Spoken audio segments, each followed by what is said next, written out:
কাৰাৰুদ্ধ হৈ থকা সময়ত মূল সেনাপতিৰ ভূমিকা শিৱসাগৰৰ মজিয়াত যোনে লৈছিল তেওঁ আছিল অখিল গগৈৰ মাতৃ প্ৰিয়দা গগৈ আৰু তেওঁৰ প্ৰতিক্ৰিয়া আজি জানিম যে পুত্ৰৰ এই নতুন যিটো যাত্ৰা এই যাত্ৰাত আজি মাতৃয়ে কেনেকৈ আহ্লাদিত আৰু আশীৰ্বাদ দিব সেই কথা জানিব বিচাৰিম মা আজি দিনটো নিশ্চয় আপোনাৰ বাবে খুব আনন্দৰ দিন আৰু আমাক খবৰ দিছে আমাৰ মুখ্য কাৰ্যালয়ৰ পৰা যে ইতিমধ্যে অখিল গগৈক বিধানসভালৈ লৈ যোৱাৰ সম্পূৰ্ণ প্ৰস্তুতি হৈছে হয়তো একেবাৰে লৈ যোৱাৰ এই আৰম্ভ হৈছিল এতিয়া বিধানসভালৈ যাব এই নতুন যিটো কিৰণ দেখিছে আশা দেখিছে আপুনি কেনেকৈ ক'ব মই অখিল গগৈক আজি আশীৰ্বাদ কৰিছোঁ সি যাতে ভাল ধৰণে এই শাসন চলাব আৰু মই তাক আশীৰ্বাদ কৰিছোঁ আৰু শিৱসাগৰ ডিষ্ট্ৰিক্টৰ মানুহে তাক যেনেধৰণে কষ্টে ধনে জনে কষ্টে মই দেখি অভূত হৈ গৈছিলোঁ সেইভাগে তেওঁলোকে যিধৰণে ক'লে জিকাম বুলি সেইধৰণে তেওঁলোকে অখিলক বুজি পাই জিকালে এতিয়া যদিও অখিলক জিকালে মোৰ এটা মনটোতে বেয়া লাগি আছে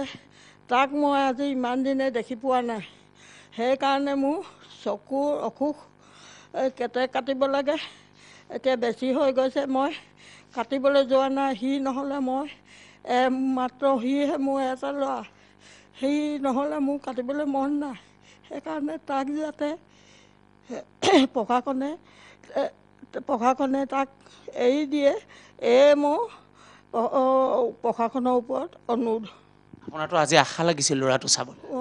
আজি মই তাক যেন দেখিম সেইটো মোৰ অনুভৱ হৈ আছে আৰু ৰাতিটো টোপনি ধৰা নাই তাৰ চিন্তাতে আছোঁ যাতে প্ৰশাসনে তাক এৰি দিয়ে আৰু সি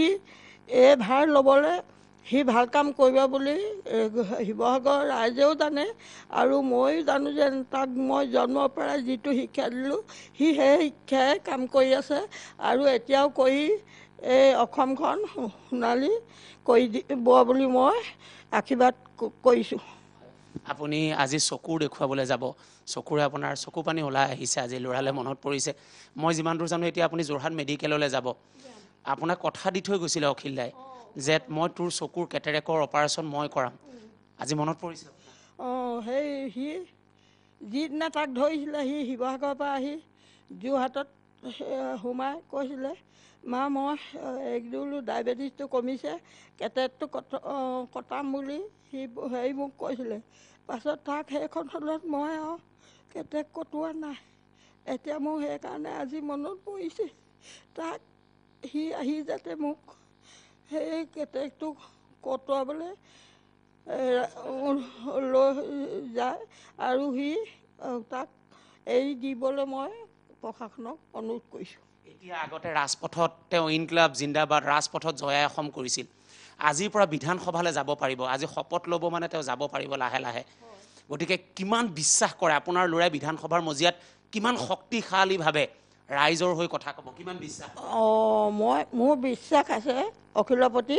সি ধুনীয়াকৈ অসমখন চলাব আৰু সি শিৱসাগৰ ৰাইজৰ প্ৰতি লগত লৈ শিৱসাগৰ ৰাইজকো উন্নতি কৰিব বুলি মই আশাবাদী চৰকাৰলৈ শেষ অনুৰোধ কি আপোনাৰ মই আগতো বহুতবাৰ আপোনাৰ লগত কথা পাতিছোঁ বহুদিন তেওঁ কাৰাবাসত আছে এতিয়া মুকলি কৰি দিবলৈ কিবা আপোনাৰ মা হিচাপে অনুৰোধ মোৰ বাৰে বাৰে মইতো কৈয়ে আছোঁ চৰকাৰক এতিয়া তাক এৰি দিয়াটো এতিয়া ইমান ৰাইজে তাক ভোট দি জিকাইছে আৰু ইমান ভাল পাইছে তেওঁলোকে এই সময়তে ৰাইজৰ প্ৰতি ৰাইজে ৰজা জ্ঞাতে গঙা ৰাইজে ইমান হেৰি কৰোঁতেও তেওঁলোকে যাতে এৰি দিয়ে সি হেৰি কামখিনি চলাবলৈ ৰাইজেও আপত্তি কৰিছে ময়ো তেখেতসকলক অনুৰোধ কৰিছোঁ যাতে তাক এৰি দিয়ে আজি আপুনি চকু দেখুৱাবলৈ যাব হয় চকু দেখুৱাবলৈ যাব আপুনি মা হিচাপে ইয়াৰ পৰা আশীৰ্বাদ কৰিব এতিয়া তেওঁতো ওলাব মইতো আজি ৰাতি দিন অকল তাকে আশীৰ্বাদ কৰিয়ে ৰাতিটো পঠিয়াইছোঁ এতিয়াও ভাবি আছোঁ আৰু ময়ো ওলাইছোঁ সি যাতে ভাল কাম কৰিব মই তেওঁক আশীৰ্বাদ কৰিছোঁ আজি চাবলৈ বৰ মন গৈছে মোৰ চাবলৈ বৰ মন গৈছে তাক দেখিম যেন মোৰ তেনেকুৱা লাগি আছে এঞ্জেলা যদি আপুনি শুনিছে মই ষ্টুডিঅ'ৰ পৰা শুনি পোৱা নাই একো দেখিছে তেখেতে চকুৰ লোটক বাগৰি আহিছে দুগালত আৰু এনেকৈ প্ৰিয়দা গগৈ আটাইতকৈ সাহসী এগৰাকী মা যিগৰাকী মায়ে